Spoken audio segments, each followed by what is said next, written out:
आज के समय हम सभी महाराणा प्रताप के बारे में जानते हैं, जिन्होंने मृत्यु तक संघर्ष किया किंतु अकबर की अधीनता स्वीकार नहीं की। पर क्या आप जानते हैं, मारवाड़ रियासत में भी एक ऐसे ही शासक हुए थे जिन्होंने अपनी मृत्यु तक अकबर के विरुद्ध संघर्ष किया किंतु उनकी अधीनता स्वीकार नहीं की। हम बात कर रहे हैं मारवाड़ के प्रतापी शासक राव मालदेव के पुत्र राव चंद्रसेन राठौड़ की, जिन्हें मारवाड़ का प्रताप भी कहा जाता है। तो चलिए आज की इस वीडियो में हम उन्हीं के बारे में जानते हैं। राव चंद्रसेन मालदेव के छोटे पुत्र थे। उनके रामचंद्र और उदय सिंह नामक दो बड़े भाई थे, किंतु अधिक योग्यता होने के कारण राव मालदेव ने चंद्रसेन को ही अपना उत्तराधिकारी बनाया।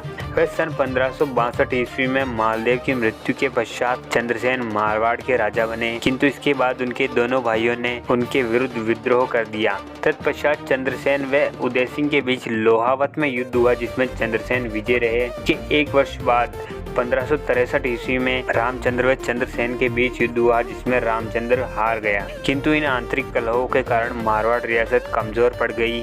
इसी बीच अकबर ने 1562 में मेड़ता पर आक्रमण कर दिया। इस युद्ध में बीकानेर व आमेर की सहायता से अकबर ने चंद्रसेन को हरा दिया। वह आगे चलकर 1564 में मुगल सेना ने राजधानी जोधपुर पर भी अधिकार कर लिया। इसके पश्चात चंद्रसेन ने भद्राजुन दुर्ग में गए और वहां से छापामार युद्ध रणनीति से लड़ाई जारी रखी। इसके पश्चात सन 1570 ईस्वी में मुगल राजपूत संधि के लिए अकबर ने नागौर दरबार लगाया। चंद्रसेन भी नागौर दरबार गए, किंतु उनके भाई उदय सिंह ने पहले ही अकबर से संधि कर ली। इसके बाद चंद्रसेन निराश होकर पुनः सिवाना लौट आए और सीधे अकबर के विरुद्ध संघर्ष छेड़ दिया।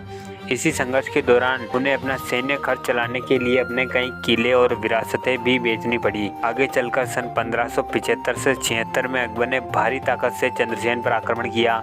शाही कुली खान, शाहबाज खान, राय सिंह और केशवदास जैसे सेनापतियों की टुकड़ियां चंद्रसेन के विरुद्ध भेजी गई और अंततः 1576 में मुगल सेना ने सिवाना किले पर भी कब्जा कर लिया। इसके जवाब में चंद्रसेन ने अपनी सेना के साथ सरंड की पहाड़ियों से पुनः छापामार युद्ध शुरू कर दिया तथा एक लंबे संघर्ष के बाद सन 1581 को सिरियारी दर्रे में युद्ध में उन्हें वीर गति प्राप्त हुई। इसी प्रकार मारवाड़ के शासक राव चंद्रसेन राठौड़ ने आजीवन का संघर्ष चुना, मुगलों की अधीनता स्वीकार करने के बजाय, किंतु दुर्भाग्यवश हमारे इतिहास ने ऐसे योद्धा को आज भुला दिया।